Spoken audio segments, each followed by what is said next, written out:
تبدأ صلاتي. ديما رقم 10، مصطفى محمد رقم 11، وعمر مرموش رقم 22. ادي امامنا هنا روي فيتوريا في ملعب المباراة هنا، واستعدادا لانطلاقة بداية المباراة ودقيقة صمت في ملعب المباراة.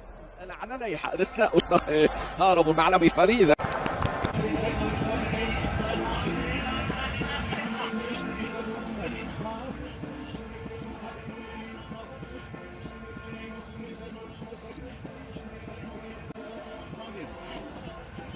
عفسوي نملوك نوعي بين أسدر من بدي أبنى عبث ناحد أحلاموي على إيدنا اليمين منتخب ملاوي بالزي الأحمر لمشاركة المهاجم ديفي رقم 9 محمد صلاح اللي سجل في مباراة الذهاب واللي وصل إلى 50 هدف على مستوى المنتخب المصري. في الرأسية سلام على طول من جانب محمد صلاح، كرة للخلف، تسديدة حلوة حلوة يا ولد يا ولد يا ولد يا ولد.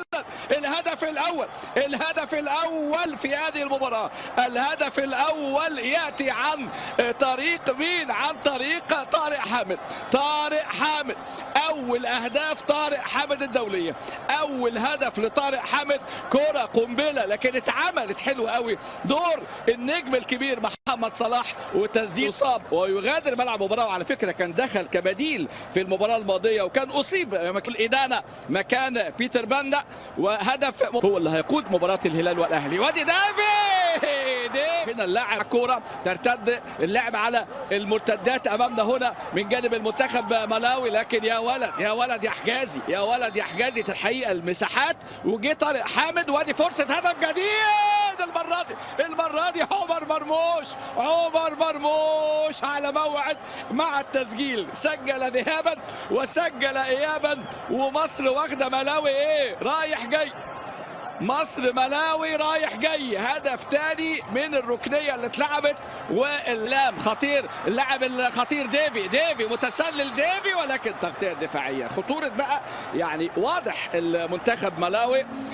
مصطفى لصلاح، يا ولد يا على الحلاوه، على الحلاوه، الحلو حله، ومحمد صلاح المره دي هدفه رقم 51. لكن المزاج عالي والاداء عالي، وما احلى النصر لحبيبتي مصر مع الجمهور المصري الوفي. هم رعب. بص الكره تقف في اقدام لاعبي ملاوي، وهناك خطا وفي فاول لمحمود حمد.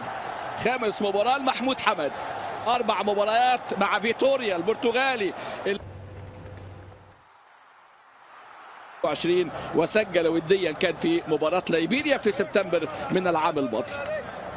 ثم سجل محمد صلاح اللي بيسجل جدا السعودي. على طول استلام مرة تانية، محاولات روح وأداء ماهينجو رقم 11 لاعب أمازولو اللي ساخب ملاوي، إصابات كتيرة، تبديل اضطراري، كان دخول إدانة في بداية المباراة بعد 5 دقائق مكان اللاعب بيتر باندا، وأمامنا هنا تبديل يبدو هيكون في إصابة أمامنا هنا، ولاعب مصاب بيتألم في أرض الملعب.